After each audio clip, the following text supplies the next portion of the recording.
All right, welcome to our employment training and vendor fair. I want to take a quick second and introduce myself. I'm Rose Dowd. I'm the employment specialist here at RCEB.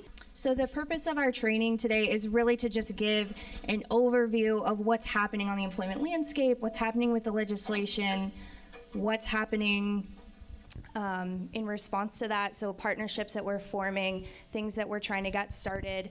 And then also the second part is gonna be focused on the services that we currently are providing to our folks.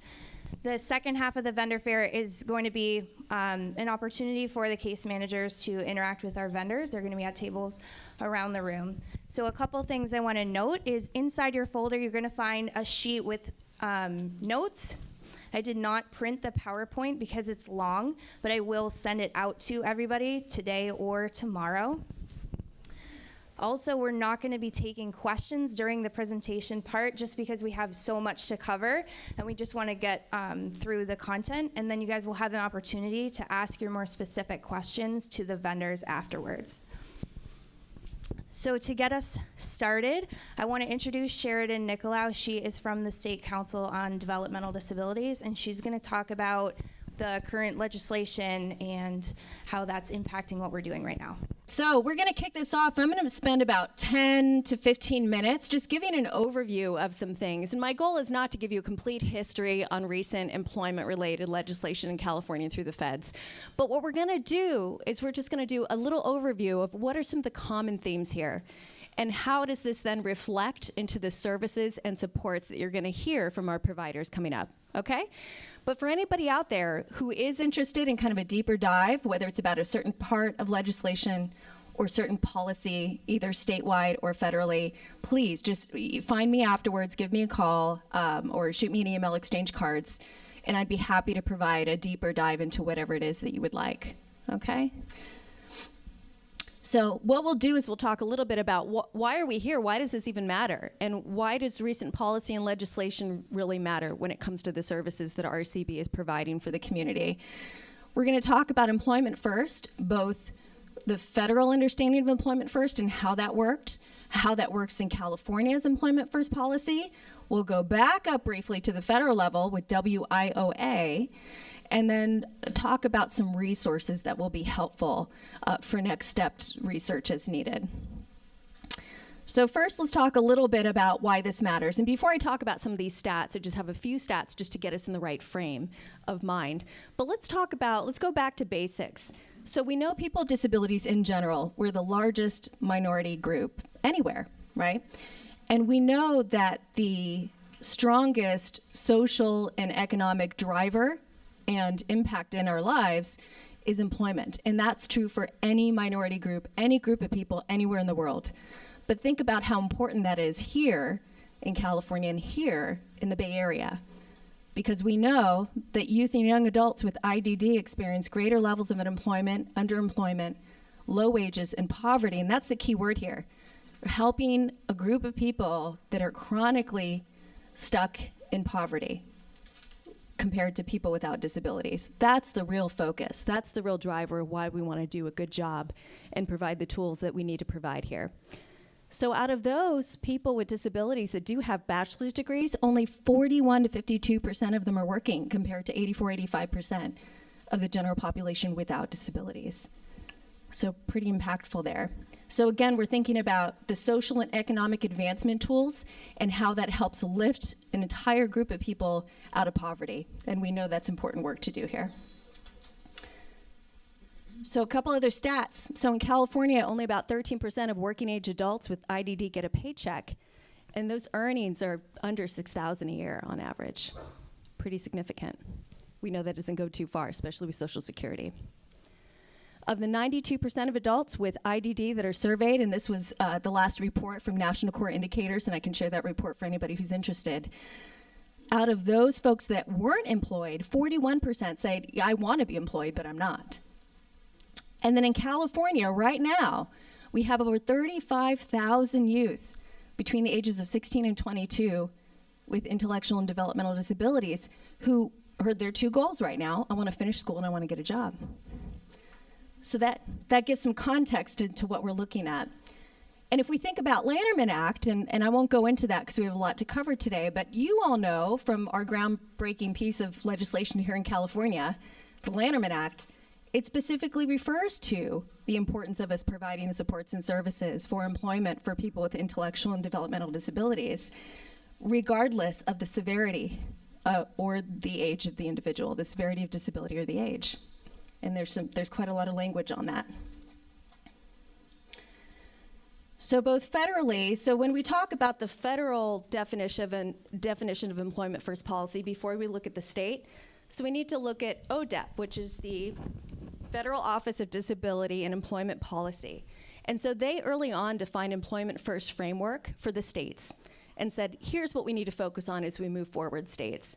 And we're going to provide some supports and services and technical advice and some briefings to help you with that.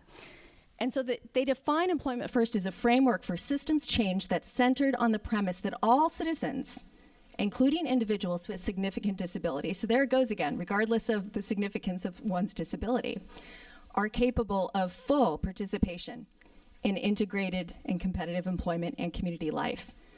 And ODEP has some wonderful, wonderful tools on their website. And I have that on the resource page later on, but they have wonderful both briefings, videos, toolkits, all of these things that were put out for states, but also for state agencies. And a lot of them are very user-friendly, so it's worth taking a quick look, and you can see some of those tools that are helpful even for us in our day-to-day work. So then if we look back on how did California respond to that, so in 2013 is when Governor Brown signed legislation for California for employment first. And that really focused on expanding opportunities for youth and young adults with intellectual and developmental disabilities to achieve meaningful work.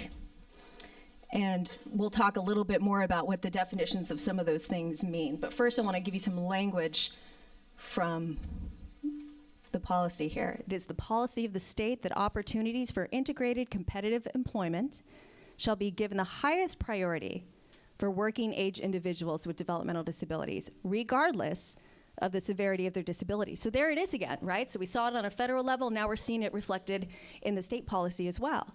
This policy shall be known as employment first policy. And so we'll go into that a little bit, but I want to read some key definitions that California had put out. And this right here, it's a four-pager. I believe it's in your packet. And just to highlight some of the definitions, because definitions matter, language matters, right? Of what does competitive mean? What does integrative mean?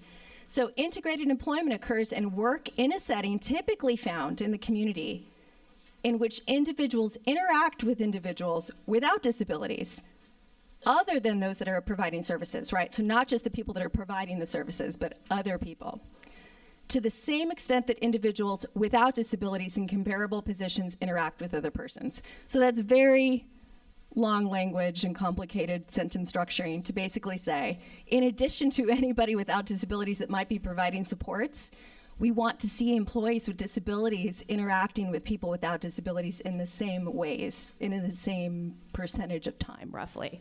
So competitive employment, what does that mean, right? So it means work in the competitive labor market that is performed on a full-time or a part-time basis in an integrated setting and for which an individual is compensated at or above the minimum wage, but not less than the customary wage and level of benefits paid by the employer for the same or similar work in that particular industry, the same as people who are not disabled. And so what do they mean by microenterprise? So California defines microenterprise as small businesses owned by the individuals with developmental disabilities who have control and responsibility for decision-making and overseeing their business. So that means the accompanying business license, the taxpayer identification number, so not just Social Security, but actual their taxpayer identification numbers, and separate business bank accounts. Microenterprises may be considered integrated competitive employment. And then the last definition before we move on here, folks, self-employment. Is that the same as micro-employment? So California clarifies.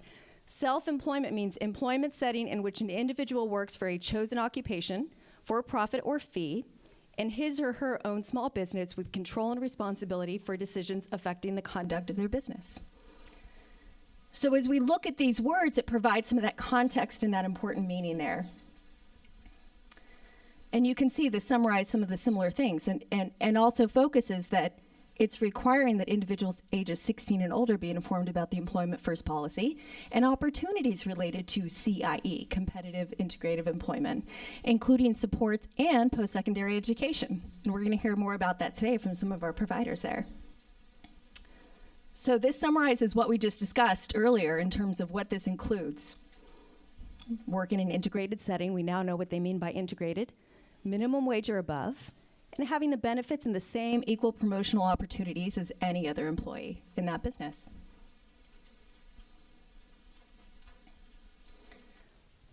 And then who are the folks that are partnering to make this happen?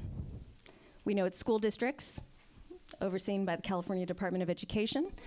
We know it's regional centers through Department of Developmental Services and California Department of Rehabilitation. So those are the core agencies, but we also know that that's in partnership, both of those three agencies together, as well as our rich network of community partners and advocates, right? We can't do it without each other altogether.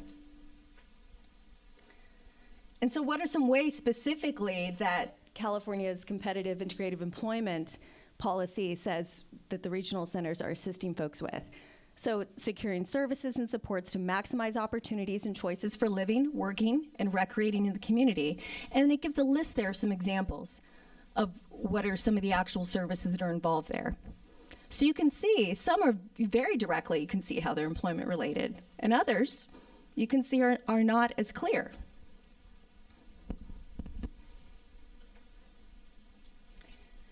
But it does clarify what are some things that are decidedly not competitive integrative employment. So if you see here, we see day programs that typically provide non-employment related services during the day, commonly in segregated settings. And that's some of the language. So you'll hear typically, commonly, right? There is some room for interpretation in terms of what that means. And we're counting on all of us as professionals to look at that with a critical eye. Work activity centers, sheltered workshops that typically take place in a segregated setting and offer compensation below minimum wage. So that would not be considered CIE, competitive integrative employment. And enclaves, otherwise known as segregated group employment settings that typically pay less than minimum wage. So those are some examples of categories that California would say would not be included in those things. So now let's talk a little bit about WIOA. That would be the Workforce Innovation and Opportunity Act. So it came out in 2014, and again, this is federal, and it's landmark federal legislation. It replaces the Workforce Investment Act, and it amends the Rehabilitation Act. So pretty significant in the work that it did, knowing those two acts there. And you can see that it made significant changes to vocational rehabilitation and independent living programs all across the country, and certainly here in California. And the whole purpose, again, is designed to make sure that job seekers with disabilities can access employment, education, and support services. And it's focused on what are the tools and services needed to meet the demands in the modern job market. And that's a key component there, is it's wanting to make sure that we're well connected with other employment entities in a state and both federally, so that it's about jobs here and now, what markets are growing, where's the increase in jobs, where's the need projected to be in the next 5 years, 10 years. That's what we want to make sure people can meet moving forward. And so this went into effect, it was signed in 2014, and it actually went into effect in 2015. So this is around the same time that the work was being done here in California around Employment First. So all of these things really complement each other. And this was seen primarily to ensure that states are focusing on outcomes, that they're tying their Employment First policy specifically to results and outcomes there. And so California saw this coming, and these two were developed at around the same time. And there is a great one-pager. I don't believe this is in your folders. However, I can make sure that anybody who wants it can get it. It talks about WIOA, how it works with the Employment First policies, how it works with Department of Rehab, specifically here in California, and then how it interacts with the Department of Labor. So it's kind of a nice little flow chart here for anybody who might be interested. It's not pivotal that you have this, but it is helpful to see, so how does this work? So I encourage you to take a look at it if you're interested. And the emphasis, so again, it's what's the intention, right? With all these policies and legislation, again, you have to go back of what's the purpose? What are we focused on? Really, a focus is on youth. So WIOA is really focusing on pre-employment transition services. You don't hear PETS anymore, but as often, but PETS, sometimes you'll hear that acronym. Transition services for youth with disabilities, starting at age 14 through age of 24. Making sure these students and youth have the opportunities to receive training and other services to achieve employment outcomes in CIE. So again, you see that language of outcomes. That's great that we have a lot of programs and we're all working together, all the state departments working together, but at the end of the day, what are the things that we're seeing? And we want it to increase our actual outcomes for youth with disabilities. And so now let's talk a little bit about the blueprint. So how many folks, I'm just curious here, have taken a look at the CIE blueprint, the Competitive Integrative Employment Blueprint? It's been getting a little bit of press lately. So long and short of it, this blueprint's been worked on for quite some time. So it launched in 2014, and we just got that final draft out earlier this year in 2017. And it's available, and what it is, it's prepared by the California Department of Education, the Department of Rehabilitation, and DDS, Department of Developmental Services. And it specifically talks about not just the goals and outcomes and the strategies for California and how we're going to meet employment first and also meet WIOA, meet the Fed's expectations of the states in these areas. But it's talking about the commitment with these three departments to provide the actual opportunities. And again, you see that language, regardless of the severity of their disability, to make sure that folks can prepare for and participate in CIE. And it addresses these areas. So it talks about the joint information sharing. Now that sounds pretty basic, but all of us in this room, we all know, making sure that three state departments have a way to share information reliably, speak the same language, find strategies that work to do that. It's not as easy as it sounds. We all know this. And then coordinating those efforts across those three systems to be able to use existing resources the most effectively that we possibly can. And to make sure that we're doing common sense collaboration, and in some cases innovative collaboration between these three departments. All again to better plan, implement, and to evaluate the services with a focus on outcomes, particularly for youth. And so it addresses these three areas. And within each of these three areas are some actual objectives and outcomes. And we won't go through those today, but certainly we can provide those for you. But it focuses on, in terms of some of the measurables, increasing participation of individuals with IDD in the California Workforce Development System, improving business partner engagement with regard to hiring individuals with IDD in both the public and private sectors. That's a huge one, guys, right? It's calling out that, hey, we need to engage businesses in a way that maybe we saw more of just with Department of Rehab, or maybe we saw more of with EDD, workforce development boards. This is saying, hey, we're all in. We're all into this, and we're all engaging employers in that way. And offering individuals their support network and business partners information and technical assistance related to CIE. And so now just kind of go over some reports and some resources before we hand it off and kind of do that deeper dive that we talked about. So for reports, and I can send these to anybody, but these are pretty easily Googleable. I think that's a word. The Advisory Committee on Increasing Competitive Integrative Employment for Individuals with Disabilities. That second bullet point, though, awesome. That's one that came out from the White House and several agencies, federal agencies, about 2 years ago. It's really cool. Recruiting, hiring, retaining, and promoting people with disabilities. The third one there, unfinished business, making employment of people with disabilities a national priority. That's a great one. I get some great quotes all the time that I use with employers. The Return on Disabilities Rating Report. So that talks about the economic benefit of hiring diversity, specifically people with disabilities. And the last one there, state data, the National Report on Employment Services and Outcomes. Again, really great to be able to get some tools and facts to support the work that we're all doing. And then here's some websites here. The only one that I haven't mentioned really previously, DB 101. How many folks know Disability Benefits 101? Oh man, okay, make a little note to yourself. If you haven't, pull that sucker up. It's a wonderful, wonderful website with a lot of great, easy to use tools for the people you serve, their family members, and for you. I'm on that all the time. And then CC down there, and that's with our federal partners from the University Centers for Excellence in Developmental Disabilities down at UCLA. It's a terrific, terrific project that puts out a lot of reports on employment.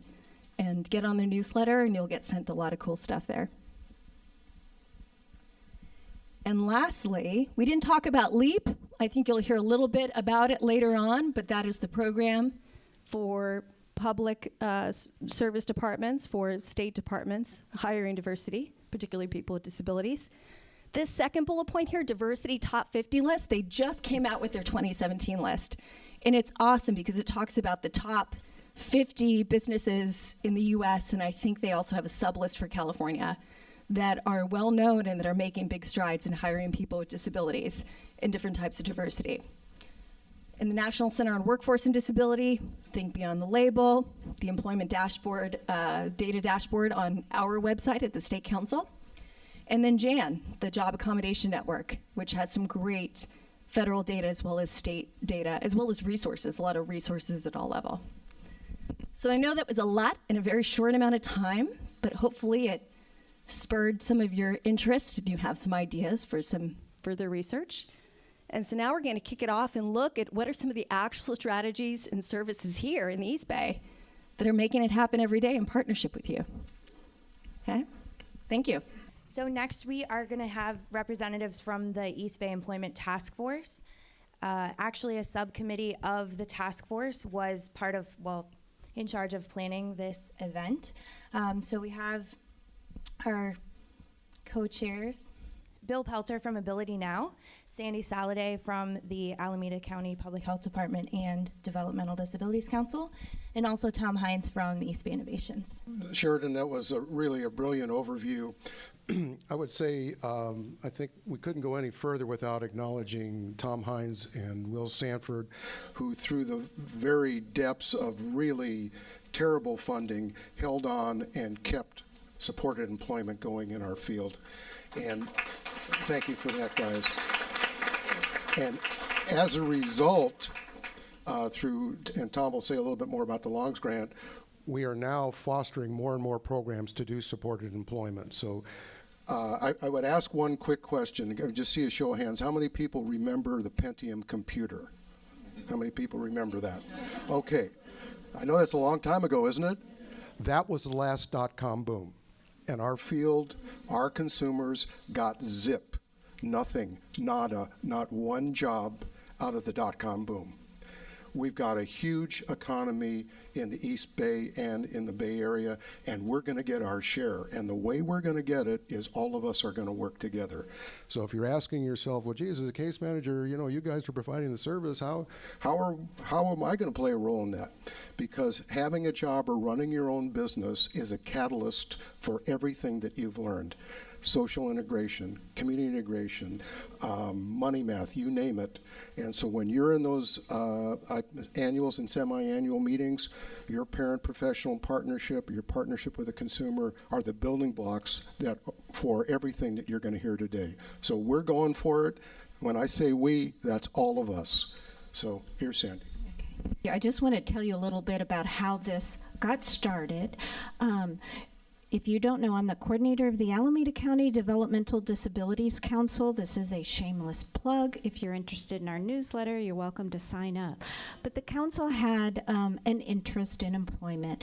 We had a presentation about employment, and we started the East Bay Employment Task Force. It is now a collaboration with the State Council, with the Contra Costa Dita Council, with the Regional Center, and with service providers. And you can see the mission is very simple: to improve employment outcomes. Now, I have a question for you. What costs nothing, zero cost, to increase employment? Anyone have any ideas? Very simple for transition age youth and adults. The ability to increase employment. Raise expectations. That is evidence-based. Raise expectations. And you met Bill. I'm going to let Tom talk a little the East Bay Employment Task Force, we started really because of a wonderful grant and, again, Will and Tom's work. The Employment Task Force, well, let's go back. The Longs Foundation, Thomas J. Longs Foundation, the pharmacies that got bought out by CVS or whatever. Well, that family has a foundation that has generously supported 3 agencies, initially Futures Explored, Contra Costa ARC, and East Bay Innovations, to move employment ahead for people with developmental disabilities.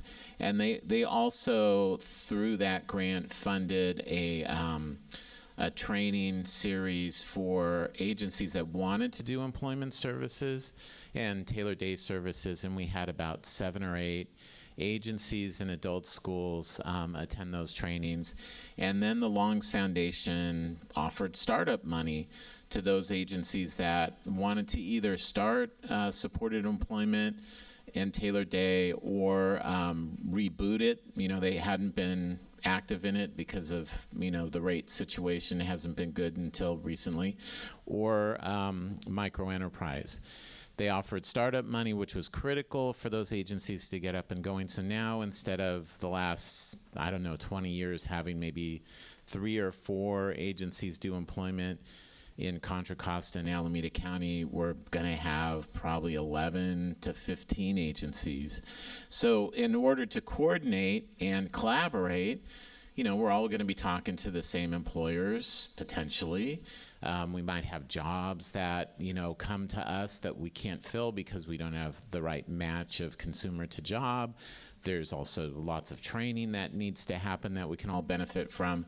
We formed this task force to fill this this kind of need for collaboration of all the new agencies and existing agencies to talk and participate. Not only agencies, I forgot, also school districts, incredibly important, and our adult school partners as well. And you'll see some of the collaborations that are happening later on. Okay, I think that's about it. If you are interested in coming to our meetings, we meet monthly. We alternate between Alameda and Contra Costa counties. My card is over on my table, and if you want to get on the list, just shoot me an email and we'll add you. Next, we're going to have Ken Talkin from the West Contra Costa Unified School District come and talk about what is happening at the transition level as far as impacting employment outcomes and what they're focusing on. I am with West Contra Costa Unified School District. It's a large urban school district in the West County of Contra Costa. We cover several municipalities, including Richmond, Hercules, all the way to Kensington and El Cerrito, so several municipalities. And we, our organization, first of all, I am not Wanda Stewart, I'm Ken Talkin. There's Wanda Stewart. And I am the coordinator of special education over transition support services. And we, as a part of the special education program, have several aspects to what we do. First of all, we have the transition program, which is a school that serves students ages 18 to 22. We serve on we provide a functional life skills curriculum, and to provide that curriculum, we are spread out over several different areas. We have community work sites. We have about 15 community work sites that include senior centers. We have Rite Aid, for example. We have an urban farm. So we have several opportunities to weave this functional life skills curriculum throughout. Currently we have about 130 students, which is quite a bit. We're spread out all over the district, but our base is in Richmond. We also have partnerships with local community college, and this is sort of the centerpiece of what we do. My hope today is to give you a little overview of transition support services and what we do to promote employment for our students. Now, I think our outcomes right now are reflective of the nation and the state, but we're doing some things to try and advance that cause that I think will be effective in the long run. as we partnership with you and everybody else. So one of the other parts of our program, we have the Workability State Grant. This provides employment services. We do assessment, work experience, and general employment services. We also have a transition partnership program with the Department of Rehabilitation called TPP. And this brings down federal funds also to provide employment services. And the other entity we have in our department is called Cal Promise. And this is an interesting contract we have. We threw our hat in the ring about 5 years ago to be included in a federal longitudinal study. And the goal of this longitudinal study was to improve outcomes for people receiving Social Security benefits. And basically with this idea that it's a path to poverty if they continue to receive those benefits and get dependent on those benefits. So through a variety of interventions and including the family, which was, I thought, a very wise move on the grant developers, we provide all these interventions, including education, employment, benefits planning. The idea is that through all those services and interventions, we would expand the possibilities and create employment outcomes that would lead to a better life in terms of education and employment. So all those things together we call transition support services, and through those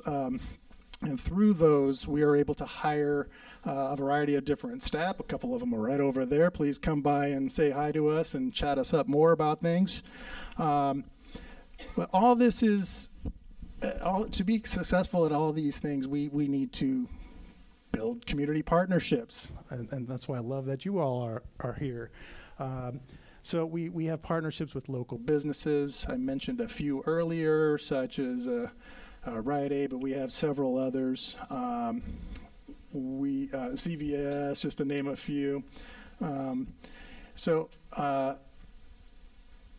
Providing these opportunities for us, that's key, but also the local agencies, so Regional Center, Department of Rehab, government agencies, et cetera, et cetera. Again, we're just braiding and blending resources and ideas so that we can create opportunities for our students. And then also I want to mention the educational agencies, including our school district. So a lot of our advocacy comes through promoting what we do and informing others of what we do and crafting sort of the systems that take place in our school system so that we can achieve those outcomes. So another challenge there. So all those three come into play for us. Finally, what pulls all this together, and we're making strides in this area, but we're at the beginning stages, and we've created systems to promote this in our district and at our transition program. This idea of person-driven planning. So the idea is that the student would have a goal and would invite people that person cares about, that they feel that knows them, and we would get together and create a person-driven plan. And the idea is that the goal is out here, and then the supports that student would need would lead them up to that goal, which would definitely include competitive integrated employment. So that's a way we're supporting each student in defining and reaching their goals. And this idea of actualization is weaving throughout all this thing, allowing them or promoting or supporting them in becoming who they are, okay? And part of that is through the IEP process. So this person-driven plan would inform and basically inform the IEP process. So you've probably been to IEPs where they have transition plans, and not all of them are always going to be meaningful. This is an avenue to support meaningful transition plans, meaningful IEPs, getting the input from the people that know this student and can provide relevant information. So that is a snapshot of one district. So there are lots of different districts. We are a single SELPA, so we have, we're one area, and so we have several different opportunities and funding sources within our program. And again, there are a lot of different districts, but this is what we're doing to try and promote competitive integrated employment. There's my brief overview. Next, we're going to have an example of an adult ed program partnering to create vocational opportunities. So we have Susie Piseggi from the Castro Valley Adult and Career Education, and also Tom Hines from East Bay Innovations. And one of our programs, some of you know about our STRIDES program for adults with intellectual disabilities, but we also recently started a new program that we have under our career tech ed programs. So we also at the adult school provide high school diploma, English as second language, career training. We have a medical academy, so we have a lot of things going on in adult ed. And this program we're seeing as part of our career tech ed training programs. And I have to say that we got very lucky because we got an opportunity to partner with East Bay Innovations, Tom and Lori, and their great staff. So we're thrilled to be doing this with them. And I also want to give a shout out to the East Bay Employment Task Force, who has helped us tremendously in doing fairly new work in the job development, job placement, and also this job training program overall. So it's been great. So dietary aid training program. As Rose said, this is just an example of, I think, what adult schools can continue to do more of, which is providing career tech ed training, but with a design that would really can support the folks that you serve. So what is dietary aid, you ask? Does anyone know what a dietary aid is? Some of you, great. I didn't until Tom suggested that there was a need for this. This is what we see as a tremendous growth industry. When in adult ed, when we think about starting a new career training, we want to make sure it's something that is going to have a lot of jobs in the future. And there's just tremendous growth in this, because most dietary aides work in assisted living or skilled nursing facilities. And we know what's going to happen as we all age. There's just going to be an increased need. So it's really a food service position, and duties include those kinds of things you'll see on the list: preparing trays, reading menus to a cook. You know, people have all different diets, preparing snacks, assisting in cleanup, kitchen maintenance. So you're in the kitchen in a food service setting, supporting the food service program. So what are the job possibilities? As I said, very great growth industry. They expect employment to increase by 25% over the next 10 years. And the average hourly salary, not huge, but certainly more than minimum wage. Average is somewhere between $11 and $13 an hour. But the other thing that's great about this is there's a lot of upward movement potential. The idea for the program, Lori and I and a few of our other staff do job searches all the time. You know, what are the growth industries? And this thing called dietary aid kept on popping up on Glassdoor and Indeed, and so that started us really looking at it. And one thing that we did with Susie is we really studied the minimum qualifications for these job announcements. We want to make sure that the qualifications were generally a match for people that we serve. May not be for everybody, but for example, if it required a bachelor's, it probably wouldn't be a match for many people that we serve. And then we also did some homework in visiting 2 assisted living facilities and witnessing the job in action, just to make sure that people that we serve would be able to attain the skills that were needed for the job. So we did a lot of homework around it. And then Susie found this great teacher, Vicki, who's a dietary manager, and she just had a baby not that long ago and didn't want to she was looking for a little career change.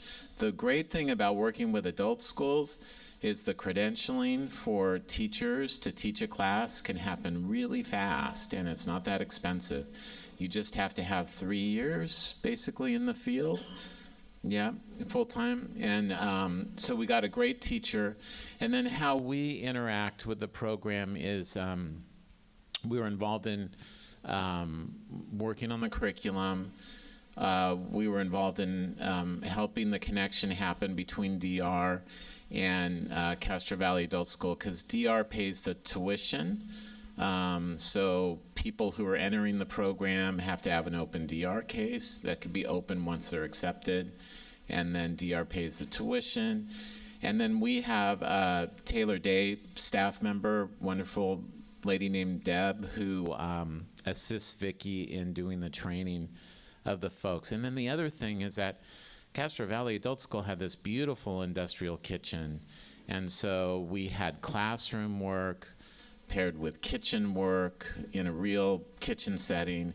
And then the first cohort just ended, and we're developing paid internships that'll last about 2.5 months, supported by our job coaching staff. So we're in that process right now, trying to locate a few sites for people to do internships that will hopefully roll into paid jobs. So this is what the program looks like. It's a specific time frame period. It's a 5-month program, 3 days a week, 19 weeks exactly.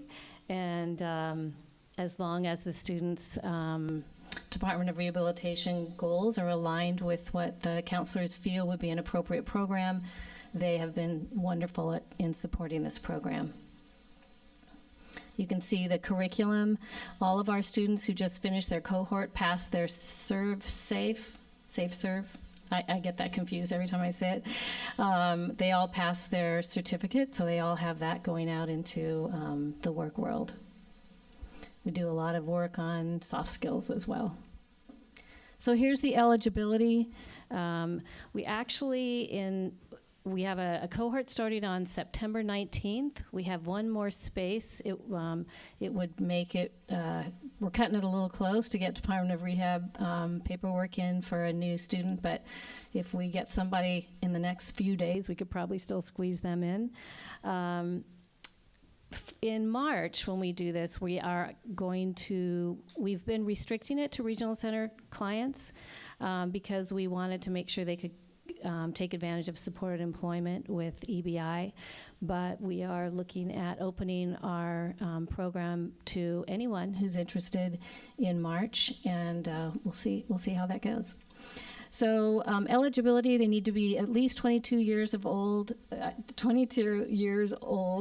or exited K-12, or graduated, or gotten a diploma. They need to be able to travel independently, be fairly independent on the campus. They need to be able to read menus, so that's sometimes a tough one. And you can see the rest. We have a flyer on the table. You can get all this information on the back side. And here's how to apply. So again, you'll get these slides. Carrie Principato is our career tech ed coordinator, and she's the first step in the application intake process. So I said next session begins March, but we do have one starting in 3 weeks. We still, as I said, could take one more person. We're limiting the program to 5 or 6 folks. We'd like to keep it small so we can make sure we can get them internship sites and give them the attention that they need. So we're not the only adult school in town. We have a lot of adult schools in our region.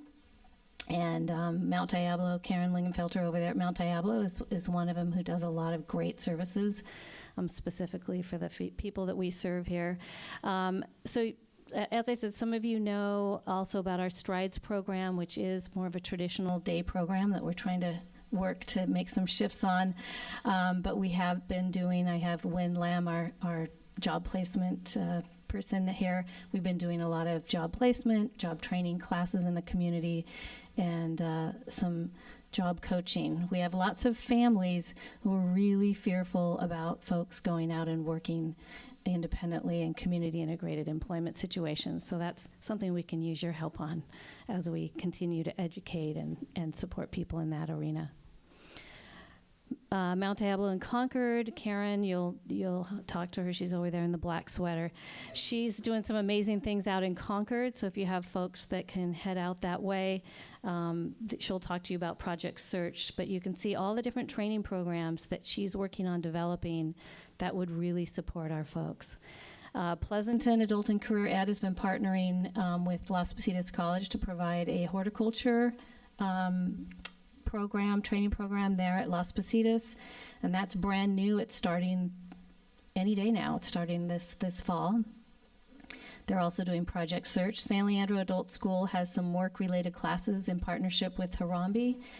Berkeley Adult School is starting some career exploration classes that they're partnering with Alacosta on. They're planning to, whatever the results of that will be, to really look at their general CTE courses and see where they can provide more supports to help people with disabilities participate in those. So what I have on the bottom of this slide, and when you get that electronically, you can click on it a little easier, but if you just Google California Adult Schools, you'll get this website, californiaadultschools.org, and it will list all the adult schools in California. You can go to a locator, you can type in a zip code or a city, and you'll find out what the adult schools are around you. And I encourage you to continue to think of that as a resource for your folks, to think about, wherever that consumer lives. Maybe there's an adult school nearby that has a job training program, may not be specific for this population, but it may be something that they can participate in, especially if you can find an agency who could provide the TDS support. So I think that's going to be really helpful as we continue to train people for community integrated employment. Thank you. Okay, so next we have another example of a partnership model is our Project Search model. So I'm going to introduce Barbara Saylor from the ARC of Contra Costa County and Karen Lingenfelter from Mount Diablo Adult Ed. So Project Search is a collaboration of 5 different businesses or entities.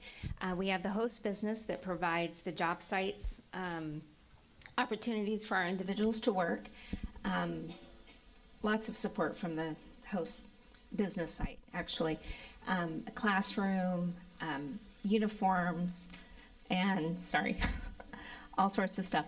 The regional center, Department of Rehab, the adult school provider, the service provider, East Bay Regional Center service provider, and then of course the families and the interns. So the Department of Rehab is helping out in the providing clothes, providing the funding for the classroom time, which is an hour and a half every day. Regional Center is providing, all interns have to be Regional Center clients to receiving services from them, and then they also pay for the paid internship part of it. And then of course the support from the families, getting the interns up and out the door and wanting to come to work every day is a very important part of the program as well. A lot of individuals would rather work and not do the school part, but it's a very collaborative group that everything has to be done. I coordinate adults with disabilities programs at Mount Diablo Adult Education, as Susie said, and we're the educational partner in the Project Search, that partnering with CSS at the Embassy Suites in Walnut Creek. But I'm going to give you kind of a day in the life of kind of a general overview of what happens with Project Search in terms of from the educational perspective. So Adult Ed, we provide the instructor, and during that time, the instructor spends about an hour and a half doing soft skills and things like that. But what I love about this model is it fits in the CIE, so it fits in the competitive integrated employment model because it truly is business-led. So the students, the interns are there's 6 of them, and they are being trained not only with the support from a skills trainer from CSS and the instructor from Mount Diablo Adult, but also alongside the staff of the Embassy Suites. They take on, just like they would any new employee, the training portion as well, and teaching and overseeing and kind of mentoring the intern. So it truly is business-led. And in a kind of typical project search model, there's anywhere from 9 to 11 months of internship training. What's wonderful, we've been able to make this a paid internship, which is awesome because Project Search is in 400 states and several countries. 400 states, that's so funny. There's 400 Project Search models, 400 states in our 50. I'm a teacher. I can just make stuff up and students go, yeah, okay. Kind of like Google, what was that thing you said, Sheridan? Google it, or not Google it, you said Googleable, yes, so Googleable. There's 400 Project Search sites throughout the country, in England, Australia, Ireland, and in the United States. And all of those interns are not paid, which is great that in California here through Regional Center Funding we're able to do that, which is awesome. So our interns are paid. Some of the common industries that you see Project Search in are hotel, hospitality, medical. It started at Cincinnati Children's Hospital, so it started in a medical industry, but you can also see it in retail, banking, etc. So our current one, we're all like, tomorrow's our graduation of our first Project Search in Contra Costa County at the Embassy Suite. So we're pretty excited, yes. We have 6 interns graduating. You're going to see them in a minute, their pictures, and 4 of them have applied for positions at the Embassy Suite, so which is great. As I said, a typical day is we begin with an instructor doing soft skills, workplace vocabulary, communication on the job, some essential skills to help our interns go out into the workplace and be successful in their communications and understanding kind of what happens in the workplace. So as the skills trainers, we are going in, developing some core jobs, doing job analysis to find out where we can bring individuals into, make any job accommodations that are needed. We have a guy in a wheelchair, and he needed a way to be able to open some of the doors. So we got with a hotel to do that. And a mat on the floor, standing on concrete all day is hard on anybody's legs. So they, provided mats. So we're looking for things like that need to take place. Once we have the interns in their first rotation, and they've learned that task, then we'll start layering on more responsibilities. So hopefully by the end, they can do everything within that department or that area that they need to be able to do. It facilitates ongoing communications with the department managers. The skills trainers are contacting or in contact with the managers, all the time, making sure behaviors are okay, their job's okay, they don't need to do something faster or better, that kind of stuff. So the communication between the departments and the skills trainers is a daily and ongoing thing. So hopefully at the end we'll be able to place some of these guys in the position. The teachers are also assisting the skills trainers in that area as well. So we have at the embassy 3 staff rotating through the hotels, making sure that all of the individuals are being serviced, or we're providing the services that they need to be successful in their rotations. So after graduation tomorrow, we're hoping that the 4 that have applied will be able to get them direct hired. So after the graduation of Project Search, they can either be directly hired by the company that they did the internship in, or CSS will start job developing, or the service provider will start job developing for them to find a job in the community that fits the CIE guidelines. This is some of our fabulous interns. You can see some of the jobs that they've been working in, and again, they go through 3 rotations, so 3 different types of positions while they're there for us, it's 9 months now. So laundry, in the kitchen, food and beverage service. The third picture, that gentleman's working in the staff break room, which they call the cafeteria. And then the pantry, the last picture is the embassy serves a free breakfast in the morning, and they have a pantry area. So getting that taken down and ready for the next day, that kind of thing. We also had one of our interns work in the office and provide kind of office assistant work for the actual general manager. She worked directly under him and did some computer work and that kind of stuff. So there's a huge wide variety of positions that they can learn and have learned. And I'm telling you, it's going to be a sad day at the Embassy Suites tomorrow because they love our workers, and our workers actually do great at training their new employees because they learn the job exactly how it should be done, following the rules. What's really great is, like, for instance, folding towels. You're supposed to wear gloves when you do that, right? They're clean towels. And our guys, like clockwork, will have them on, folding right next to Embassy Suites employees without gloves, because they know it's the right thing to do, and which is awesome because they are just top-notch employees for the host business. And these are some project search partnerships already happening in the Bay Area. Ours at the Embassy Suites. East Bay Innovations has the one at Alameda County offices, and that's a partnership with Oakland Adult. They're launching, East Bay Innovations is launching one at the Claremont. I'm excited about that one in January, which is exciting. And then Futures Explored is partnering with the Doubletree Inn and Pleasanton Adult to do a project search now. And that's it. Thank you. Next we're going to kind of transition into our traditional supported employment model. So we have Chris Canavari from Department of Rehab to talk about how that partnership kind of looks, and also Tom Hines from East Bay Innovations. Well, there's been a lot of conversation about the State Department of Rehab this morning, so I'm going to talk a little bit about who we are and what we do, and you just jump on in. Yes. Okay. Yes. All right. State Department of Rehabilitation, often referred... Oh, are those my signals? Is it time to stop already? Okay. State Department of Rehabilitation, oftenly referred to as DOR, sometimes referred to as DR, sometimes referred to as Voc Rehab or VR.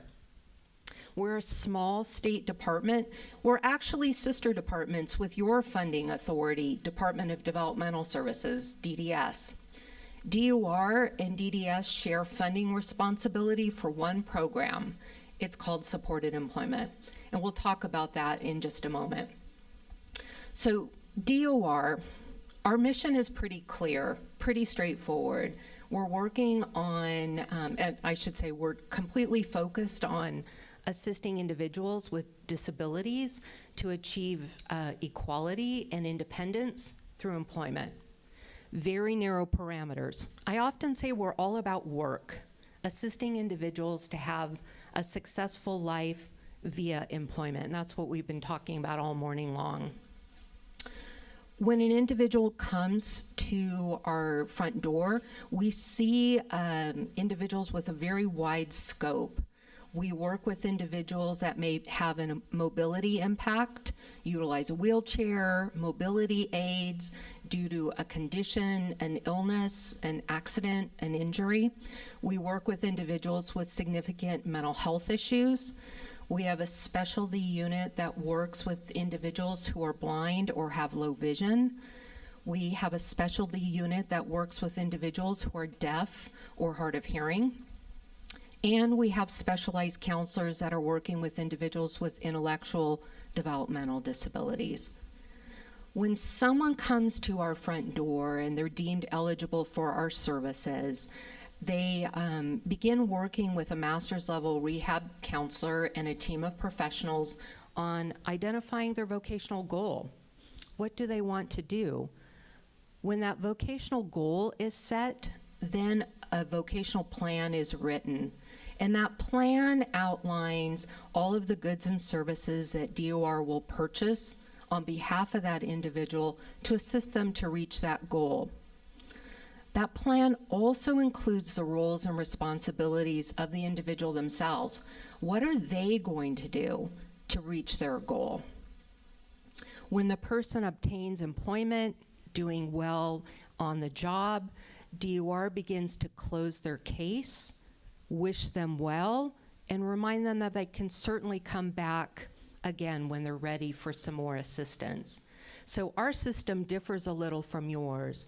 You may be working with an individual throughout their whole life, but we pop in and out of people's lives as it relates to employment when they need us. And that's kind of the beauty of our system. There's no limit. Folks can return. We often see individuals 3, 4, 5 times during their working life. And that's pretty fun for us to see them return. Now, how do we work with you? Majority of our interaction will be focused around the program called supported employment. Supported employment has a definition at the federal level, and it's defined as follows. It's a program specifically for individuals who are anticipated to need some level of support on the job to be able to keep that job for the life of the job. So again, supported employment is focused specifically for those individuals that will need some level of support on that job to keep that job for the life of the job. A couple weeks ago, some of my colleagues from Sacramento came to visit some of our programs in the community. We went to a work site where there were several individuals connected through the supported employment program who were working. One gentleman had been at that job site 23 years, did not want to leave that job site, loved that job. His coworkers loved working with him. Another gentleman at that job site has been there almost 15 years. So Department of Rehab funds the first part of the service, and you all fund the ongoing support for the life of that job, sometimes 23 years. There was a slide before that talked about the flow, how the services go. Number 6, I'd like to focus on a little bit. This is a little confusing because DOR, see number 6, DOR funded job search. It's really DOR funds milestones that are landmarks. So DOR gives the provider some money at intake when we accept the client, at job placement. So when we found somebody a job, we get a little flat amount of money. I forget how much it is, like $800 or something, a little $700 maybe. And then after 90 days on the job, we get another retention, 90-day retention slug of money of $700. You guys are funding for some agencies, and you're going to probably be doing more of it, tailored day services. And you're going to probably think, well, how is that possible if you're getting funded through DR? We're not funded for the service through DR. We're funded for the milestone that occurs. So it doesn't conflict with tailored day services. You can have an open DR case and have tailored day service. And in fact, we'll get to tailored day services, which is another topic. But lots of us use it to fund job development. So I just wanted to say that. And then I'm supposed to talk about individual placement. Not our stinky rates. Right. No, stinky rates are less stinky. So that's the good news. And that's why that's why more providers are in the room doing employment services. Yes. So individual placement is a model where somebody's working in a job, typically a job that is filled by a non-disabled employee. Sometimes it's, customized and, it fills a need for the employer, but it's basically a person who is working at a job site and they're not in a group working in a job site, typically. We'll get into nuances later. And the job coaching usually starts out at 100% of the time that the person's working, typically. The provider estimates how many job coaching hours that the consumer is going to need, so they project out for several months. And the expectation is that the job coaching hours are going to fade over time to a maintenance level, which is about 20 to 30% of the time that the person's working. The agency can receive funding for a job coach to stay in touch with the employer. Then, after a period of months, how many months? 6? 3? It could be up to 24. But at some point, if they're doing well and they're maintaining at that stabilization rate of job coaching, the funding flips over to regional centers. So you guys are going to get calls from us saying, person stabilized, we need a POS for job coaching that's regional center funded. And there might be some urgency in our voice around that, because if we don't get that POS, then we don't get funded for job coaching, and that's going to be bad news for, you know, employers and clients and all that stuff. So you might get a urgent call from us around that. We'll try to give you as much notice as possible, but the other thing that happens with individual placement that Will brought up last time, jobs don't happen always in a planful way.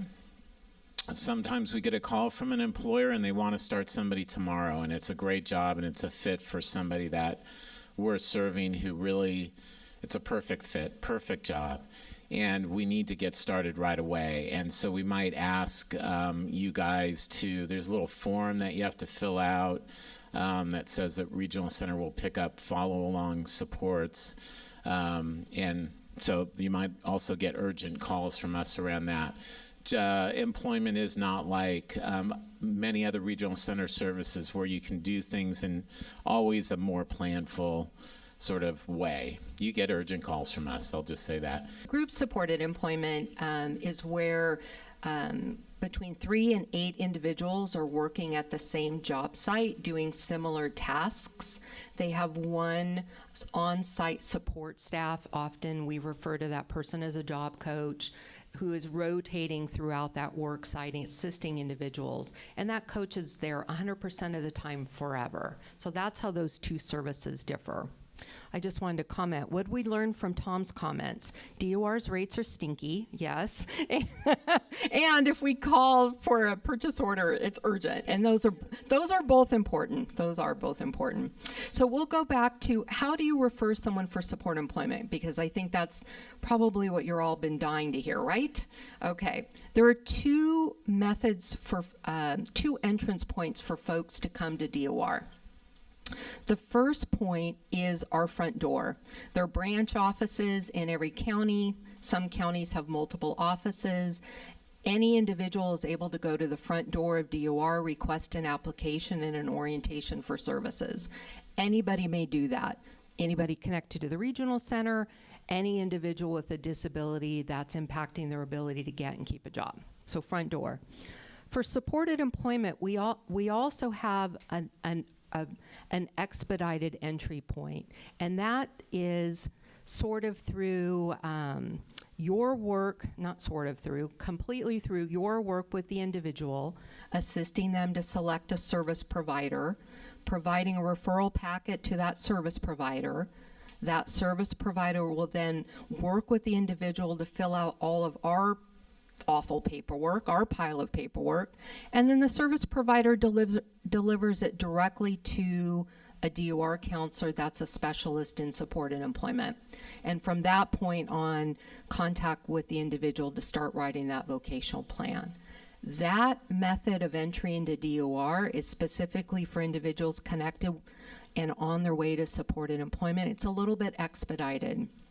Does take a little bit of extra effort on your part at the front, but it's an expedited process, and an insurance that the individual will work with a counselor who is a support employment specialist. Did I leave anything out? Hi, how are you, Frank? So here today are some of our Rockstar Support Employment counselors. There's Frank. Yay, Frank. Oh no, uh-oh. RCEB staff, because when we are going to hand over the case back to you guys, normally we are sending a transition form. Yes. So that's the time that you guys are notified that this client is coming back to us. So you will provide long-term coaching. Exactly. So Frank's here, Marina and Mackenzie are back there at the table, so I hope after we're done chatting, please come back and ask us some questions. And just a final note, I told this story last week when we met in Concord. Supported employment. I live in a small community up in the North Bay, and there are individuals that are working in my community that I don't know who they are. I don't know them by name. They don't know who I am, but every once in a while I see their job coach there with them, and they work there a long time. Several years ago, we have one movie theater in town, and several years ago they were going to tear down that theater and build a new one across town. For years, as long as I can remember, there's been a woman that has worked at that movie theater. Periodically, I would see her job coach there with her. She doesn't know who I am. I don't even know her name. She doesn't know my name. But we often chat about movies and what movies we liked or what we didn't. Sometimes she's taking tickets. Sometimes she's working in popcorn. Sometimes she's clearing out the theater. But she's been there as long as I can remember. So when the new theater opened across town, I thought, gosh, I really hope she's there. I hope I see her there. And sure enough, I showed up to see the first movie there, and there she was, and I was so happy. Well, perhaps a few weeks later or a month later, I was back at the theater, and there she was taking tickets. And I said, well, how do you like this theater? It's so awesome. They sell ice cream and they have wine. It's this crazy movie theater. And she said, oh, I love it here. It's so beautiful and it's so clean. But because I worked for the theater for so long, I just would jump on the bus and go and not even really think about it. And I realized that I'm getting on the bus and I'm headed to work, and I realize I'm on the wrong bus because I'm going to the old location. So in my head, I'm thinking, oh no, she's going to lose this job. She's at risk. What, do I identify who I am? Do I somehow connect her with a provider behind the scene? In my head, slow motion, I'm thinking about what do I do? And before I could process a good plan, she said to me, but don't worry, it's okay. I'm calling my coach to help me out and give me some reminders about how to get to work. And to me, that's a great explanation and example of supported employment. Just to echo that, you may be working with a consumer who doesn't have a supported employment counselor and they have a case that's active with DR. They also might have a higher education degree. They might be on the spectrum. And you might have a counselor who says, no, they don't need supported employment. Or the person or their family might say, I don't think they need supported employment. Well, the question that you guys have to ask yourself and ask that team is, over time, is the person going to be able to adapt to all the myriad of changes that can totally happen? Change of supervisor, change of coworker, change of duties, social interactions.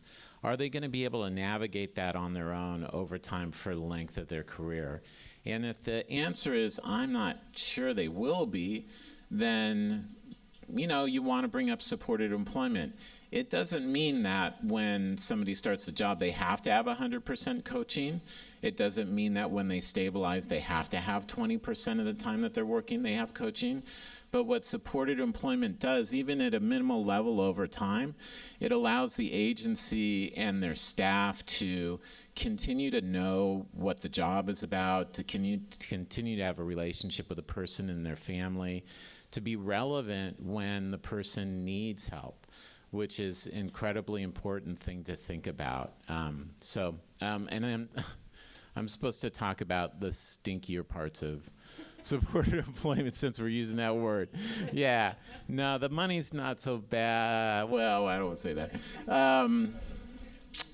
Okay, one thing that happens sometimes is people will expect that agencies that provide supported employment have jobs at the ready. And sometimes we do have a job that comes in that we need to have filled, but it's rare. So it's often the case, more than not, that we don't have a job at the ready, that we have to get to know the person, and we have to go out and talk to employers about hiring somebody with a developmental disability. Oftentimes those employers don't have any experience in hiring people with developmental disabilities. So job development can actually take a long time, and the narrower the range of jobs that the person is interested in, because sometimes we have people who have very, very specific ideas on what their job desires are, or maybe their abilities are very narrow. Their potential abilities to learn certain tasks are very narrow. The potentially longer it's going to take to find a job. So it's important to be clear with people that if you're referring them to a supported employment agency, it may take a while. It takes us an average of 6 months to find somebody a job. Okay, that's one thing. And to build upon that, employment, unfortunately, in this country is not a right. You have to compete for jobs with the rest of our society, non-disabled people. So programs like the Dietary Aid Program, the Project Search Program, those are all built to help people that we serve to become more competitive for jobs. So that's incredibly important for people to know that we have sometimes family members whose expectations are, of course my son or daughter is going to work, and that's a good expectation to have in a lot of ways. But, you know, employers do not have to hire people. There's lots of ways that they can avoid it, unfortunately. Okay, fading of coaching. Remember that in individual placement, which is sort of the preferred model for DR, coaching fades over time. And if you're a person who needs, you know, personal care assistance, on the job, or you need, you know, more job coaching because you need prompting from task to task, individual placement may not be the model that works for you. So that fading is really important to think about when you're thinking about referring a person for supported employment individual placement. Okay, so at the end of a bunch of these slides, I have a list of providers in our catchment area that provide that specific service. I'm working on creating a guide for you all that will be available on the intranet. It's not up and running yet, but it's in the works. So you guys will have access to, as we're adding new programs or programs add new services, you guys will be able to see that information as it changes. So next we're gonna have Marie Banis from Commercial Support Services talk about work activity programs. First and foremost, work activity programs are a stepping stone to supported employment, or CIE. But one thing that surprises, I know many case managers, especially when it comes to that referral process, is a question that I have to now ask that I wasn't asking, a year and a half ago, which is, how old is that person? So if you're referring somebody to a work activity program, and they are under 25 years old, what you're going to have to be concerned about is whether they have gone to Department of Rehab yet or not. So if you do call me up, they're under 25, that'll be one of my questions. But also, past that, if somebody is over 25 or they've gone through the DR determination process, they can the referral can continue. Things we're going to be taking a look at during that whole referral process are things like, do they choose to be a part of the program? Do they want to work? Can they benefit from working? Are they able to work within a sometimes 1 to 10, 1 to 15 staff to client ratio? Do they have things like a funding source? Which obviously is where that POS comes in, that I'm sure you're more than familiar with. Do they have the ability to take their own medications? Can they get along with people there? So I was asked to talk for a moment about our assessment process. So the beginning of it is just coming to see the program. Spending a day with us would be the next step after just taking a tour. They're going to, of course, be looking at us, same way we're looking at them. But during that one-day assessment, we're going to take a look at what are their work skills like? Are they able to get along with people? Are they able to follow direction? How do they handle their emotions? Past that would be anywhere from a 6-week assessment to maybe an 8-week assessment. Every program's a little bit different. But at that point, somebody is enrolled in program and they're receiving all of the same services that anybody else there would receive. So, for instance, they'll get exposure to a variety of jobs. Anything to do with work skills. So not only learning the new job, but all the things that go with a job that you and I just sort of take for granted. They have to also be eligible to work in the United States. So as you and I would fill out a W-4 and I-9, we're filling that out as well for folks. As far as job skills, we're working on socially. How do they do? We're looking at things such as safety. Are they safe on the job? And how can we add to that? All of those sort of soft skills have been referred to already. We're doing that as well. We are that stepping stone to supported employment and to CIE. Not everybody's ready for a job, though. That's where our program does come in, is getting people ready. Also, not everybody wants their own job. They do receive a paycheck, which is productivity-based, but they can also stay there. I had somebody ask me earlier, how long can somebody stay at your program? As long as they would like, as long as it's safe for them to do so and they are interested in work. It is up to them. It is their choice. Once they are ready, we can move on with the process for supported employment. So as far as CSS, we have 3 locations: Antioch, Concord, Richmond. Yes, we can take people from Alameda County, and we do. So if you'd like more information about us or just work activity programs in general, please see us after the presentation. Thank you. Next, we're going to take a look at day programs with a vocational focus. So folks who go to a day program may work as part of what they do.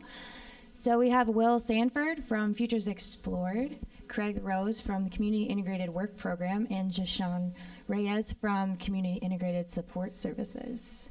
Technology is one of the things. Right now I'm actually both an executive director and executive producer, so it's our film crew. One of the day programs that is supported by Regional Center East Bay out in Livermore is filming this, so it'll then will become available on the internet, which Rose is really not excited by because that means it's out there forever. People will see those pictures. I've already been offered money to change the 400 states to a different number for Karen. She's willing to pay for that, so we'll go down there. But no, day programs, as we all know, 80% of the folks that we support as adults are in day programs right now. It's a huge number. As we know going forward, that number has to change to more folks being more and more in the community, more and more involved in employment. So this is sort of the driver for this training and what we've heard so far. So what we do for a lot of day programs now is taking a look at different ways for folks to look towards work. How do we get them out in the community, taking a look at what's possible for them? So we do a lot of things that relate to job search, job club, doing things that, do computer searches, do job discovery, and go out and take a look at stuff.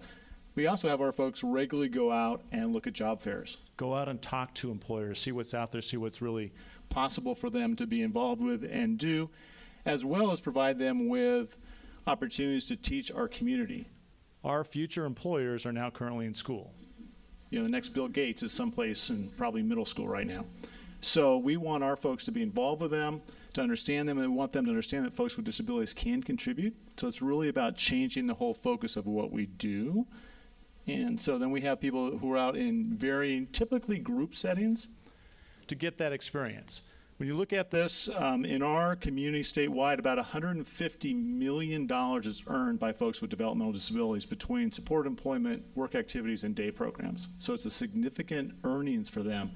And one of our concerns is, as it goes forward, is if some of those opportunities go away, that earning level goes away for your clients as really a key piece. So again, in terms of the small group setting, exactly what it says, work in groups of 3 to 6 people, and it's a smaller number, it's a smaller ratio because the folks that we're serving, they require a high level of support in a lot of different areas.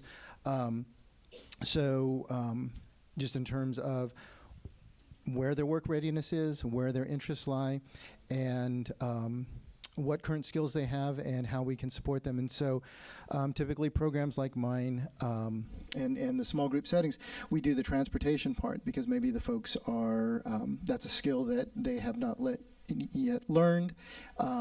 And so we're getting them to their job sites, and they just need, again, a higher level of support. So 100% staffing for the duration of that job.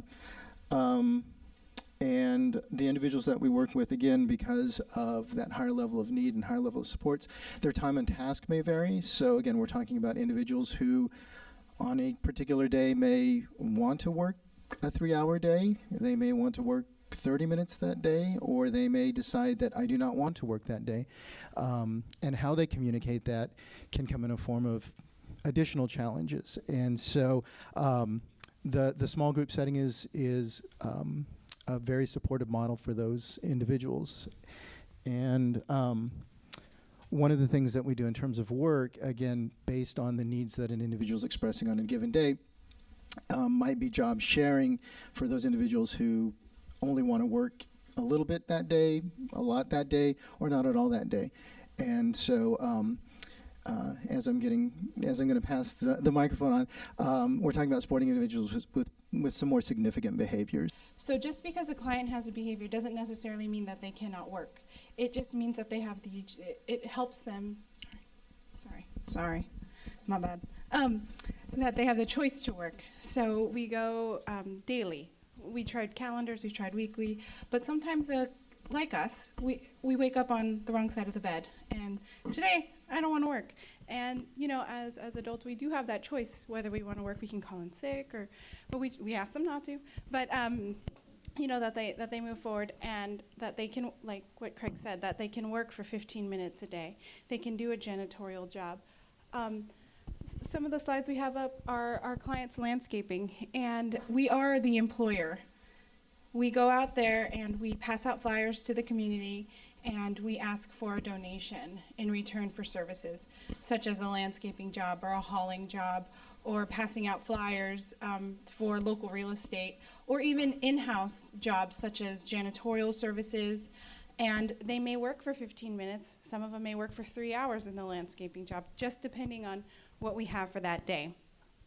But like I said, it's our program is kind of a hybrid program where we do offer a lot of life skills, where if they're not working, then they're working towards life skills and work skills, so that they can go to the DOR or go with Project Search, or it's like a bridge to another cool program.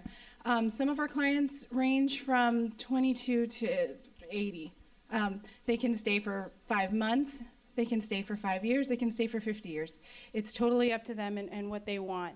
All of our programs are based on choice. We also do have a non-behavioral program that's up, and it's called the PAINT program. And PAINT stands for Promoting Arts and Individuals with Natural Talents. And there they also have an opportunity to work. They earn money by selling their paintings at our local shows that we put on ourselves. And it's an 80-20 split. So they get 80%, and we just ask for 20% to cover the costs of the materials that they used. And also they make portfolio books, like coffee table books, and then they get 100% of those proceeds.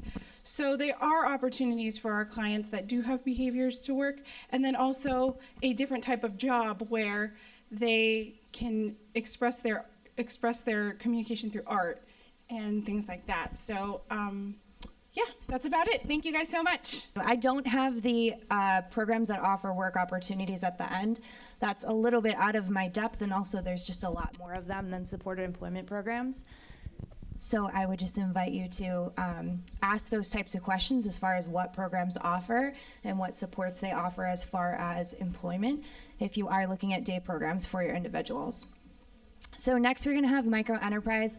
So I'm going to invite Bill Pelter from Ability Now, and also one of our clients who runs her own micro enterprise, Monique Harris from Monique's Creations. What? Monique's Creations video is going to be more story. Good morning, everyone. My name is Monique Harris. I was born in Philadelphia with cerebral palsy. When I was young, I wanted to learn how to create my own style of art, given my physical limitations of being unable to use my hands. I tried to get a regular job, but that was difficult due to my learning disability. I worked for a little while, but needed feeding, attendant care, and to be set up with a head wand and keyboard. I also found out that I don't want a boss telling me what to do. When Bill Pelter, the former Assistant Executive Director of Ability Now Bay Area, offered me an opportunity to start my own business in a small business incubator, I jumped at the chance.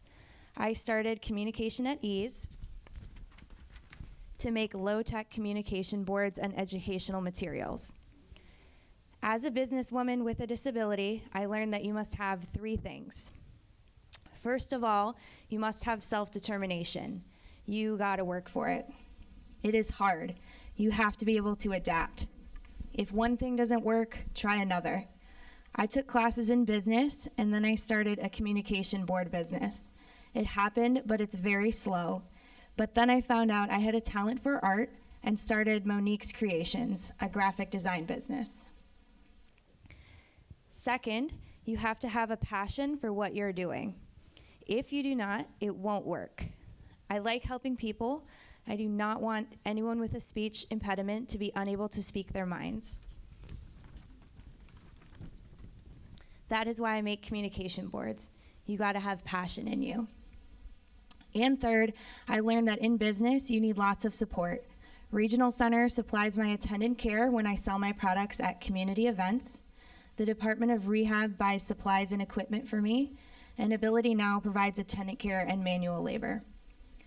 Running a business is not about money for me, but about my dreams becoming a reality. After you're done, come to my table and look at my calendars. They want to start and they're all very nice. Okay, there's the commercial.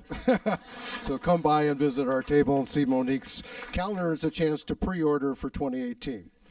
So there it is. Okay, micro enterprise, self-employment. Sheridan gave a really great presentation earlier. Who's it good for? First of all, you heard for consumers who might need personal care support, feeding, toiling, and hygiene. That is rarely available at a job site. And so we found for consumers who are motivated, as Monique said, this is a great opportunity. Also for consumers who may not be facing those issues or have those needs, but want to run their own business. And then lastly, for consumers who fading a job coach is not possible. I would add that some consumers are looking at stamina issues, and the great thing about self-employment is that depending on the model of the business, you control how much or how little of that you do. Okay. So this is what your consumer can expect if they were to enroll in the self-employment program. The first 30 days is critical. Is our discovery process. We really want to find out from that consumer, who are you? What are your talents? What are your interests? What are your strengths? And out of that, we start building an idea base, a model, a beginning seed, if you will, for an idea of a possible business that would benefit from those answers. Then from that, we do a feasibility study. We want to do looking at studying the market, seeing what's out there, what competition looks like, what the possibilities of doing that business and developing a cash flow projection. We're looking at projecting out for 2 years, 24 months.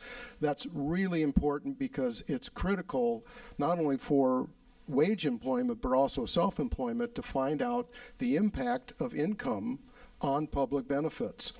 So we arrange a meeting with a benefits counselor, with our staff, the consumer, their families. Case managers are welcome to come if they like, to really talk about how income can affect that. That is absolutely critical, so you don't get a phone call from the family saying, hey, the face value or the monthly check just went down. Why is that? What did you do?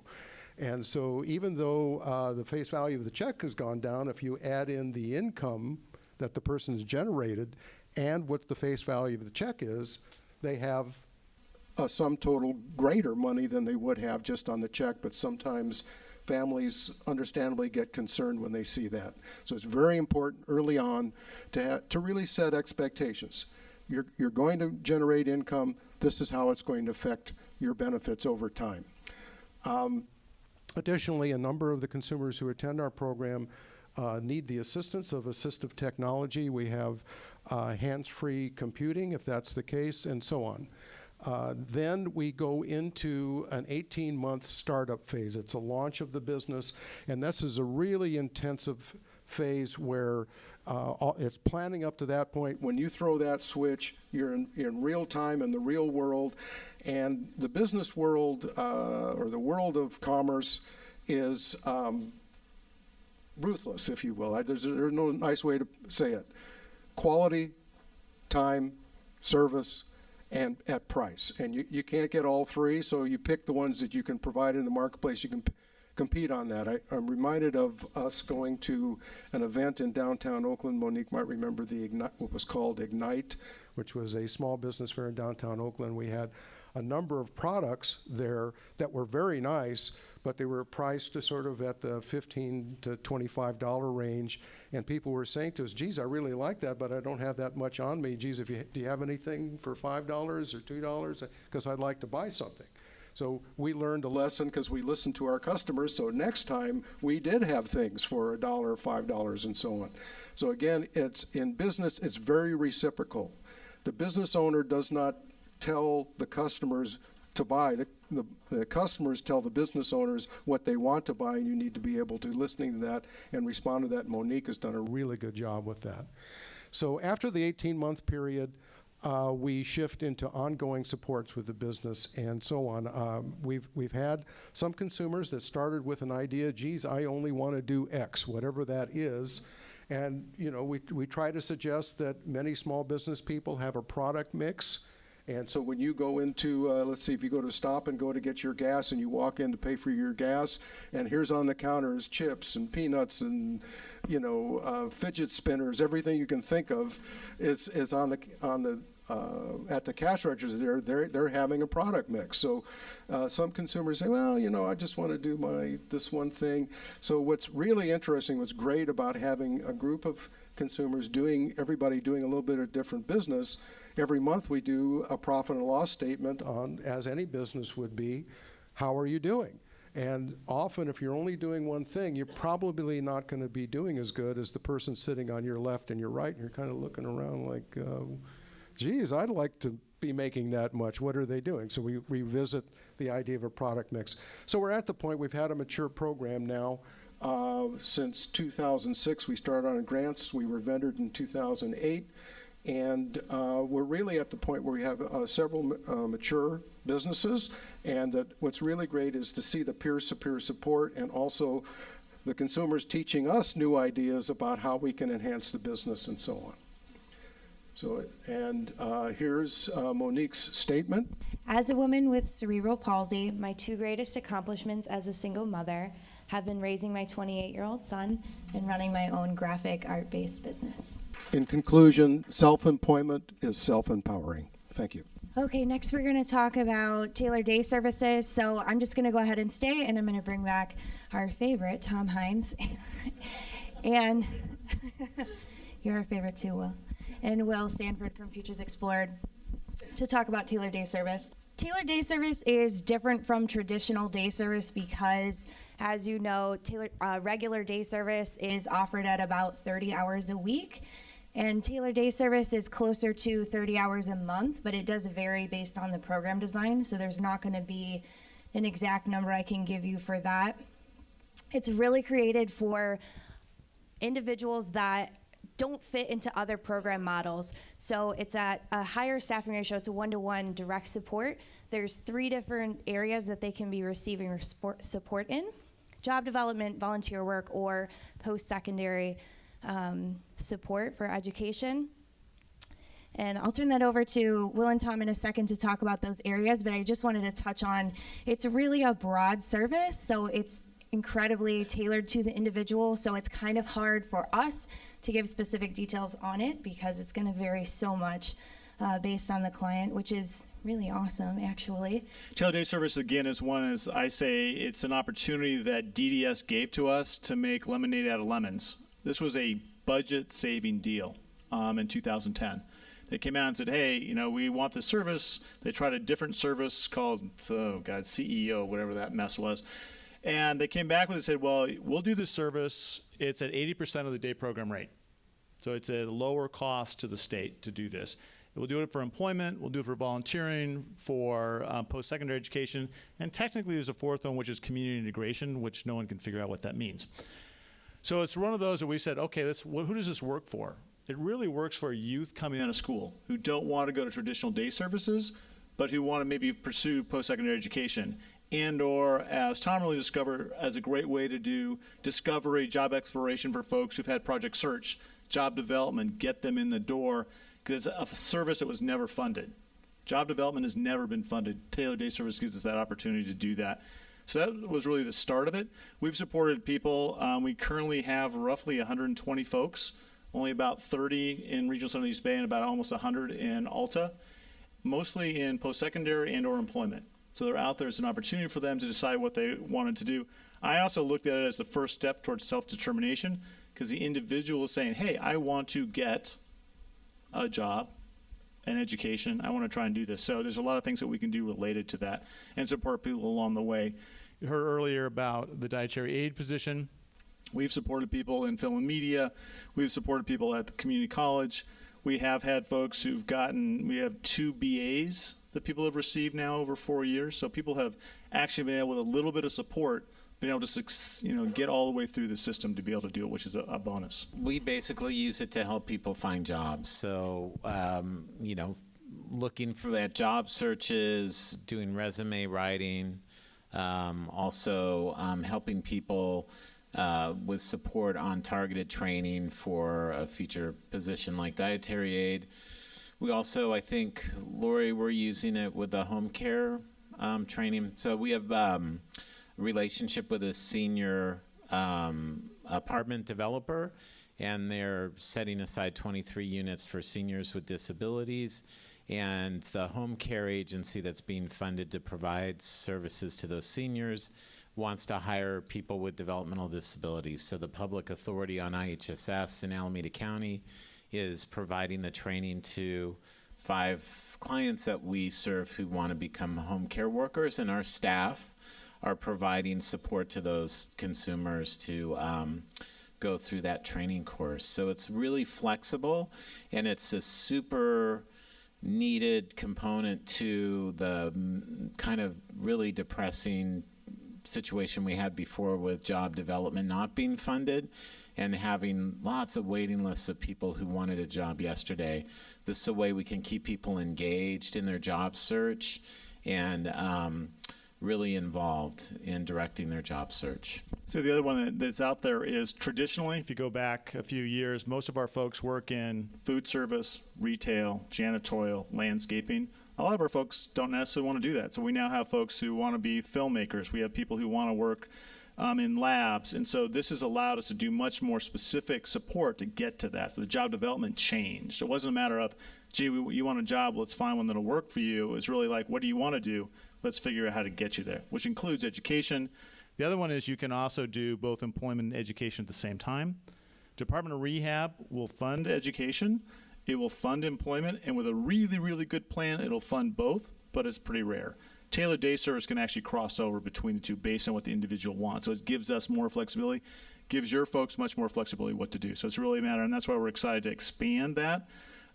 We started off, and it was a relatively small number of us doing it, Tom and I, and now we have a whole bunch of others who are adding to that. So it should be a tool that you can use that will really help folks out.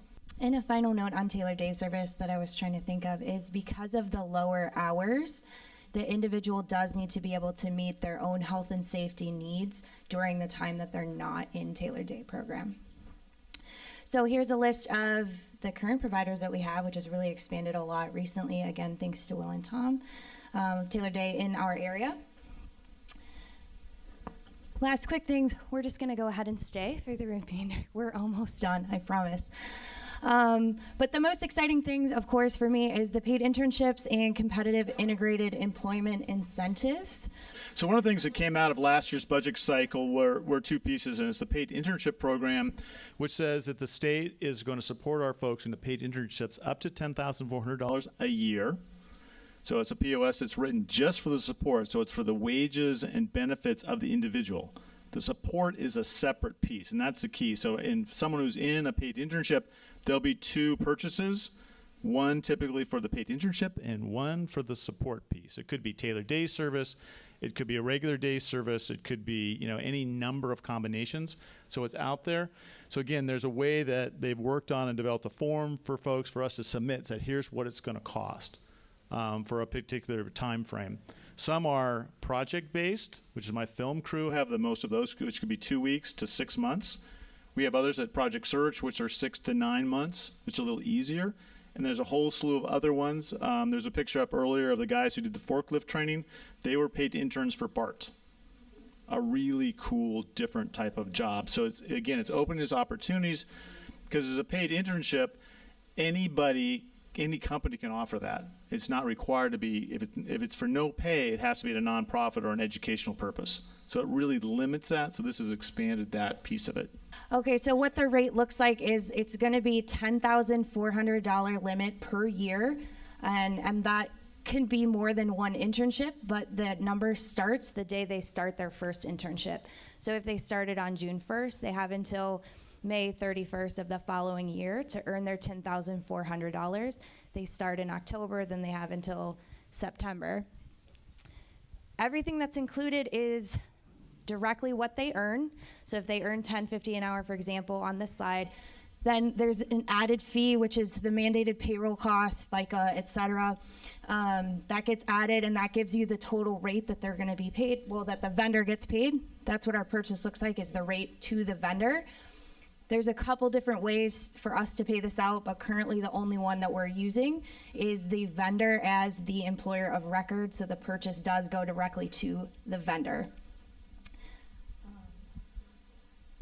So there's a form that our vendors who are doing this have, and this would come to you as the service coordinator, and then I'm going to be copied on that. All of these have to go across my desk because I have to track the funding, et cetera, for Department of Developmental Services.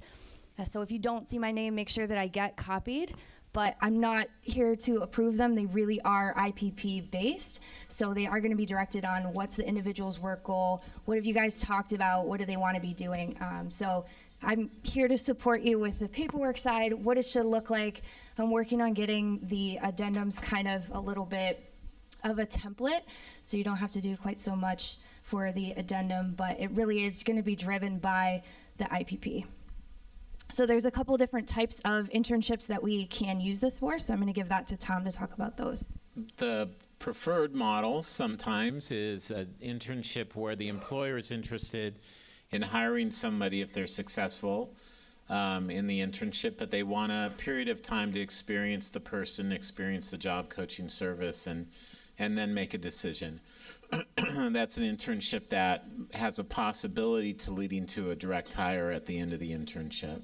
There's also experiential internships, so somebody wants to start their own micro enterprise. This is an example that we had, and a woman interned with a company that fostered small businesses. They incubated small businesses, so she worked in that role to sort of build her own capacity to look at building a business on her own.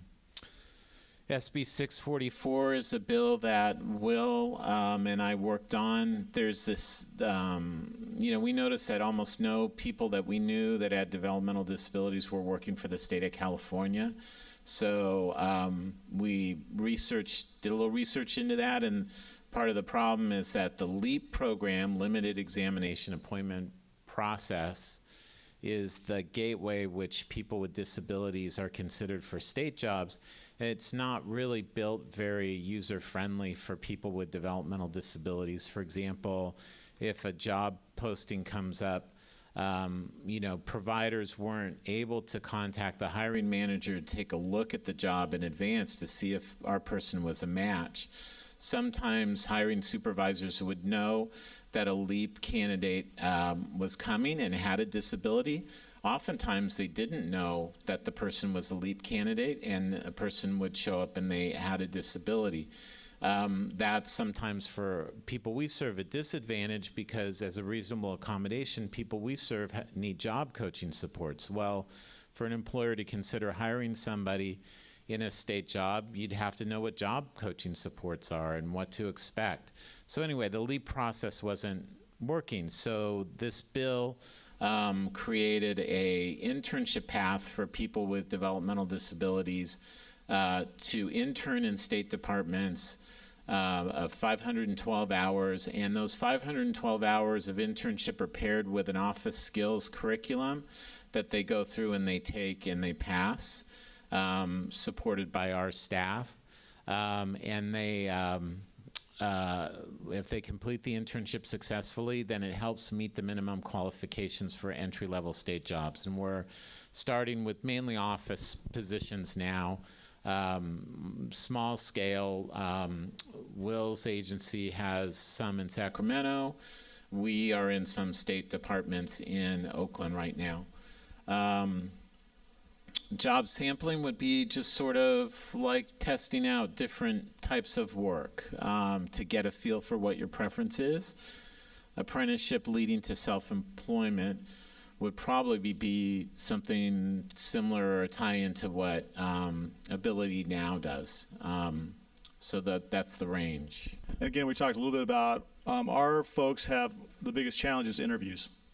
Our guys may get called in for an interview but may not get out of that successfully. So doing internships has allowed them to be seen. So in our project search models, which we sort of based 644 off of, we actually had people get hired on at Kaiser who are making between $22 and $25 an hour at 30 hours plus a week plus full benefits. So those are jobs that our guys probably would not have been able to get going into the standard process. So this is just a way for us to open the doors and do that. We do talk about it. Project, it does have to be in what's called a competitive integrated employment setting. Project Search qualifies in that it's called dispersed, and that the interns are all working in individual departments with individuals, so that a cohort they're working with are folks without disabilities to do that. Again, it just gives people all kinds of ways to do it. In the case of our film and media, the biggest thing you have to build is a reel. You have to have work that you can show I worked on, so a paid internship for them allows them to build those skills to do that. A final note on those is just notes from your friendly neighborhood employment specialist. These are so messy. They're such an amazing opportunity for our folks to get in the door, and we're so excited that have them available to us. That being said, they are super messy. They're complicated. The directives changed. I feel that. I know that you guys got different directives, so just extend us grace. Extend me a little bit of grace and just kind of come to me when you have these come across. Our vendors have been incredibly gracious with extending us grace on the time frame that it takes for us to get these through. So we're really excited about them, and please allow patience because they're so awesome. So we do want to continue to use them. The last thing that we're going to talk about is, Tom, could you hit the mouse on that one? I went to sleep. Thank you. The last thing we're going to talk about is the competitive integrated employment incentives. So our vendors, when they place individuals in CIE positions, as Sheridan kind of defined earlier, basically cash money straight to the vendor. You're following the objective that we're going for, you're getting the outcome, so they're eligible for incentive payments at the milestones of 30 days, 6 months, and 12 months of the individual in continuous employment on that job. There's not a minimum hours or days per week that need to be worked for the individual to be eligible. They could work 4 hours a week, they could work 2 days a month, whatever it is. If the job is competitive and integrated and the vendor placed them in position or provided the supports to allow them to be continuously employed, then they are eligible for those payments. Again, these are IPP driven. I track them, so I do need to see them. And if you're not sure if it's CIE, if it's a weird looking request or something like that, come and talk to me about it. Make sure that you see my name on the email. There is a form that our vendors have that they will submit the request. And again, I'm working on making a template for the addendum so that you'll only have to fill in the pieces and just do one addendum for each of the 3 payments. A couple things is one, again, competitive integrated employment is the key. If someone's come through the traditional door of Department of Rehab, if Department of Rehab is paid for intake and placement and retention, it's a competitive integrated employment opportunity. So it really should be you don't have to think a lot about that one as far as that. And the other ones you have to look at, integration really in a lot of our world is who's the people they're working with.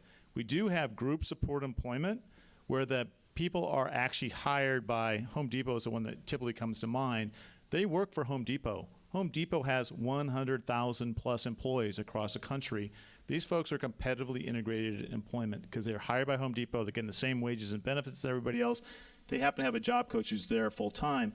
That doesn't take away from being competitive integrated employment. So I think you have to look at those situations, understand that. And again, it's really on the incentive side. We did help along the way to make sure that the placement fees, et cetera, don't line up. They pay at 0, you pay at 30, they pay at 90, you pay at 6 months and 12 months. So none of them are on the same time frame. So there is no duplication there, which is a key part I think people worry about. We're paying, it's like, this is incentive for us. It's sort of a recognition for the last 30 years. We've been so underfunded for employment that we've done a lot of stuff for free. And also my final comment on employment is, and it's been said several times, employment is messy. We don't control when someone's going to get offered a job. We don't control when a family member is going, hey, I got my son or daughter a job. And then the manager of the store is going to come and say, that's really cool, but they need help. That actually happened to us with Department of Rehabilitation. They got an internship through another program. And Department of Rehab, at the administrative office said, this person needs a job coach. And they came to us and said, we need a job coach.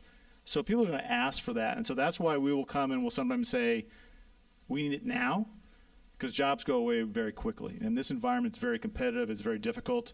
So we just ask, beg your forgiveness on the front end, but it is going to happen pretty regularly. We're going to come in and say, this is going on. What do we need to do? That's why we try and help front load stuff. The IPP addendum is huge. Someone's talking about employment, right in, they might want to do a paid internship. You're halfway there. Then when it actually comes up, you've already sort of only have to do a minor addendum to that. So I think that's what we've got. You have employers who have internship programs that customarily pay a certain wage. You have different workers' comp codes that, if you're working at the BART utility yard in South Hayward, well, our workers' comp code is going to be higher than somebody who's working in a clerical job. All those, and also the internship hours might be different from one internship opportunity to the next.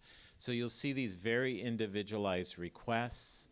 Thank God that Rose is involved because it is a little bit crazy making the way it's set up. You will see lots of variance in requests for the wage reimbursement for internships. And then also on the support side, Project Search, is an internship, but, we're going to probably go to you for a day or a community integration purchase.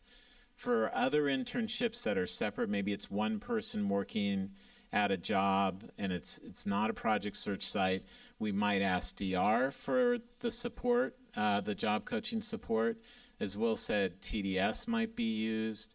So we're on the vanguard of trying to figure this all out, and fortunately this regional center is kind of leading the way. There's not that many regional centers that are doing this right now because it's so new. Okay, so that is all of our presentation. So I'm going to go ahead and transition into the vendor fair, but I do want to take a quick moment just to extend some gratitude to all of our speakers who came and participated, volunteered their time. Thank you so much. There's no way I would have had all of those years of experience and knowledge to teach all of this information to you guys without them. Thank you to all of our vendors for coming and, again, your time and getting information to our folks so we can really provide the services the best that we can. To the Employment Task Force, the subcommittee that did all of the support to create this event. specifically for Sandy for donating the food. Thank you so much. Applause for the food, guys. Our sign language interpreters, and then also to you guys for bearing with us. I'm sorry that we got started a little bit late, and thank you for taking the time to absorb all of this information. I know it was a lot, and I think that we're going to have more trainings ongoing to cover pieces that we were not able to cover here, but we really wanted to get you guys the framework. So next we're going to do our vendor fair. Shauna is here. She's going to hand out a sheet of paper. Oh, she's doing that already. So this is an incentive to communicate with our vendors. So what you're going to do is just talk to as many vendors as you can, fill in the information, and whoever has the most will be eligible for a prize that Melanie is going to provide. So thank you so much.